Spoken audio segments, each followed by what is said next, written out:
Mesdames, Mesdemoiselles et Messieurs, très chers compatriotes congolais, éparpillés à travers le monde, même ceux qui sont encore restés au pays, au Congo, je vous suis très reconnaissant de m'avoir encore une fois accordé la parole, de venir devant vous pour encore une fois vous apporter une très bonne nouvelle concernant l'évangile du moment, l'empéchéologie.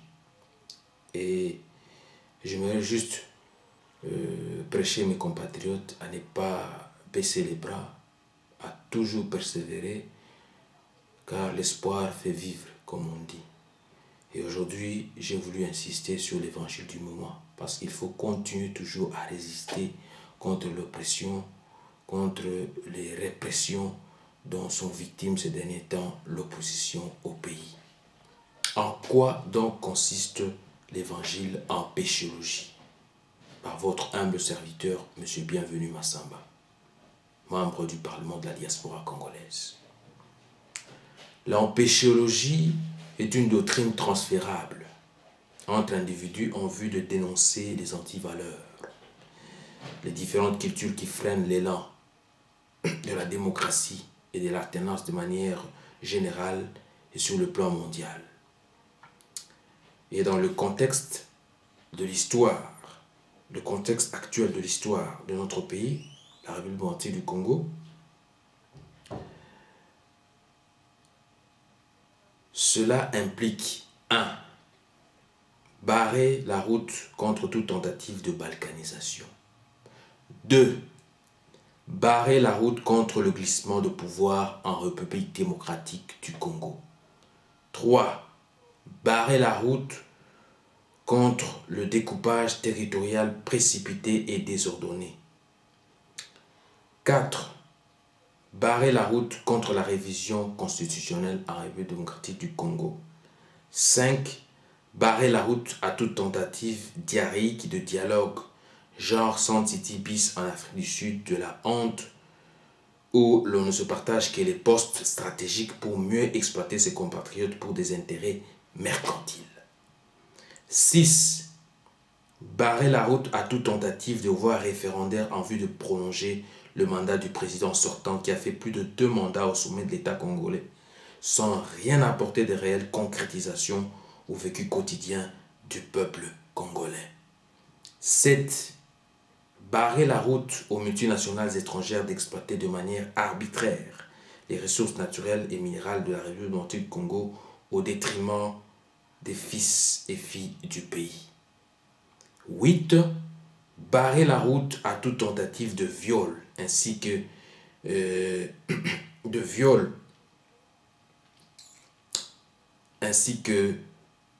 violations sexuelles massives à l'est ainsi qu'au reste de l'étendue du pays. 9. Barrer la route à la politique aiguë de la ventrologie ou du tube digestif à moyen et à long terme, conformément à l'article 9 de la Charte des ressortissants congolais de l'étranger qui stipule ceci. Les ressortissants congolais de l'étranger doivent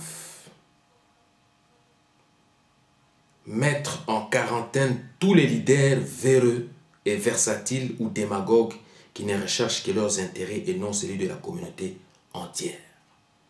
10. Barrer la route à toute ingérence extérieure aux affaires internes de chaque État libre et indépendant digne de ce nom, c'est-à-dire respecter le droit des peuples à disposer d'eux-mêmes, donc à l'autodétermination telle qu'est définie dans l'article 1er de la Charte des Nations Unies, puis dans certains nombres des textes ultérieurs tels que la résolution 1514 de 1960 sur l'octroi de l'indépendance aux peuples et aux pays coloniaux.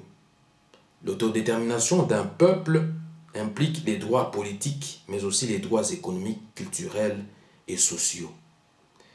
Le droit politique à l'autodétermination interne concerne la libre détermination par chaque peuple de son statut et de son régime politique. L'autodétermination comporte aussi un certain nombre de droits économiques, notamment le droit du peuple à disposer librement de leurs richesses et de leurs ressources naturelles, ainsi que de matières, ainsi que le droit d'assurer librement leur développement économique, des droits en matière culturelle, en particulier à l'éducation, et enfin les droits sociaux comprenant en particulier pour chaque peuple la détermination de son système social. Au niveau politique, l'autodétermination externe peut s'exercer dans 3 situations principales. D'abord, une domination coloniale, un régime de domination ou un apartheid, et une domination étrangère, pour dire l'occupation. Son exercice peut par ailleurs se traduire par la création d'un État souverain indépendant, par une libre association, une intégration avec un État indépendant ou par l'acquisition de tout autre statut politique librement décidé par le peuple en question. En tout état de cause, l'autodétermination ne peut être réelle que si elle résulte d'un choix libre et volontaire, exprimé selon les méthodes démocratiques et largement diffusées. Il n'y a que le peuple élu seul qui détient le droit de veto et le pouvoir coercitif de contraindre un individu ou groupe d'individus de lui imposer continuellement sa volonté. Il est écrit quelque part dans le livre saint qui est la Bible, dans Jean 8, 32, que vous connaîtrez la vérité et la vérité vous affranchira. Aujourd'hui, le peuple congolais connaît réellement la vérité concernant le malheur qui frappe son pays. Le pays est sous-occupé par des troupes étrangères, notamment son armée victime de brassages désordonnés et précipités, où l'on remarque des infiltrations par les militaires rwandais, ougandais et autres qui terrorisent la population congolaise en lieu et place de la défendre. L'entretien et la prolifération des groupes armés de manière permanente, le pays connaît des conflits armés infernales et se retrouve sous la tutelle de l'ONU parce que tout ce que le peuple congolais ne peut faire, il ne peut que le faire dans le cadre de l'accord cadre ainsi que des différents accords que les gouvernants de ce pays ont signés sans au préalable donner des éclaircissements de savoir pourquoi signer des accords seulement pour signer. 11. Barrer la route à toute tentative de terrorisme d'où qu'elle vienne. Voilà où on vient même à point nommer l'évangile du moment, l'empéchologie. Les articles de la charte des ressortissants congolais de l'étranger sont clairs et nets là-dessus.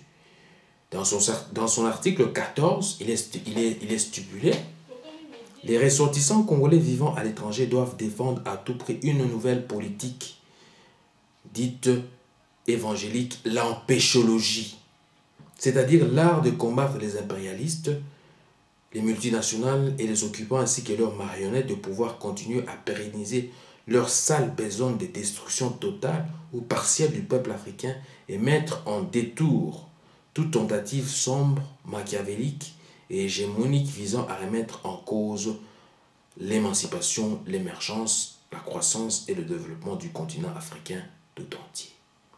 Article 15. Les ressortissants congolais vivant à l'étranger ont l'obligation de formaliser une farouche résistance contre tout individu ou groupe d'individus qui essaie de prendre le pouvoir et de s'y maintenir par la force, tendant à l'exercer en violation de la disposition constitutionnelle en vigueur au pays d'origine, en menant des campagnes de désobéissance civile et de soulèvement populaire, y compris des journées villes mortes pour libérer le peuple congolais en état d'otage perpétuel. Se référant au passage des Éphésiens 6, 12, car notre lutte ou combat n'est pas contre le sang et la chair, mais contre les dominateurs de ces ténèbres, contre les autorités, contre la puissance spirituelle de méchanceté qui est dans les lieux célestes. Cela va nous renvoyer encore plus loin, à savoir les multinationales qui menacent notre intégrité tant physique que territoriale.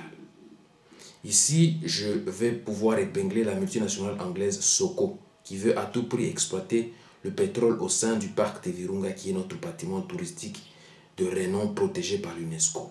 L'exemple de cette multinationale, parmi tant d'autres qui ont enregistré leur fortune à travers le pillage des ressources naturelles des pays africains, en y provoquant parfois des guerres, des conflits armés, voire même des balkanisations pour leurs propres intérêts au détriment des populations autochtones, comme l'on a vu avec le cas au Soudan, aujourd'hui balkanisé en deux, le Nord et le Sud-Soudan à cause de l'exploitation du pétrole. Vu la prolifération de ces multinationales qui pullulent à telle enseigne que leur puissance financière commence à rivaliser avec celle des États. Par exemple, l'entreprise pétrolière Chevron Texaco, qui est plus riche que le Portugal uni. Ma préoccupation est la suivante. Si et seulement si une firme multinationale regorge un chiffre d'affaires plus puissant qu'un État, alors il est fort probable que son pouvoir d'influence sera énorme par rapport à un syndicat des travailleurs ou bien des ONG, autant que des autochtones des régions en conflit armé qui militent pour la préservation de leur milieu de vie. Eu égard au vécu quotidien de ces populations qui vivent parfois dans des conditions de vie difficiles, garnies d'une précarité préoccupante, par exemple tous ces jeunes gens qui travaillent dans les gisements, que ce soit de pétrole, de cobalt, de coltan, de cassiteris ainsi que d'autres minéraux utiles à la fabrication des outils de communication et de l'aéronautique, etc., etc. Dernièrement, le dossier des minéraux de sang a franchi une étape importante au niveau du Parlement européen à Strasbourg, avec notre compatriote, le docteur Denis Mukwege.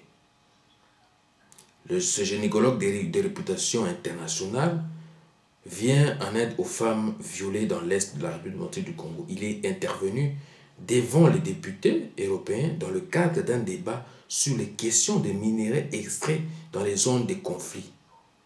L'Union européenne négocie actuellement un projet de loi pour lutter contre l'exploitation illégale des minéraux par les groupes armés. Parmi les mesures envisagées, l'Union européenne souhaite mettre en place un mécanisme de certification des entreprises. L'objectif est d'assurer une meilleure traçabilité des minéraux qui arrivent sur le marché européen. Sur le principe, toutes les formations politiques du Parlement approuvent cette proposition. Mais l'enjeu est de savoir quelle sera l'étendue de cette mesure. Le docteur Denis Mukwege a saisi l'occasion pour décrire le rôle que l'Europe peut jouer dans ce dossier. Ce que nous attendons, ça c'est censé dire, ce que nous attendons de l'Europe dans ce débat, c'est qu'elle puisse adopter une loi contraignante. Cette loi doit contrôler la chaîne d'approvisionnement. Je pense que l'Europe peut nous aider, non seulement à certifier l'origine des minéraux, certifier que ces mines ont été exploitées de manière propre, qui respecte les droits humains, et contrôler toute chaîne jusqu'au consommateur. Donc, c'est-à-dire les gens qui achètent. Il serait aberrant donc de laisser continuer ce genre d'esclavagisme moderne qui ne dit pas son nom de manière indéfinie, mais de mettre un terme à ces pratiques de la honte et de l'égoïsme moderne. Je vous remercie.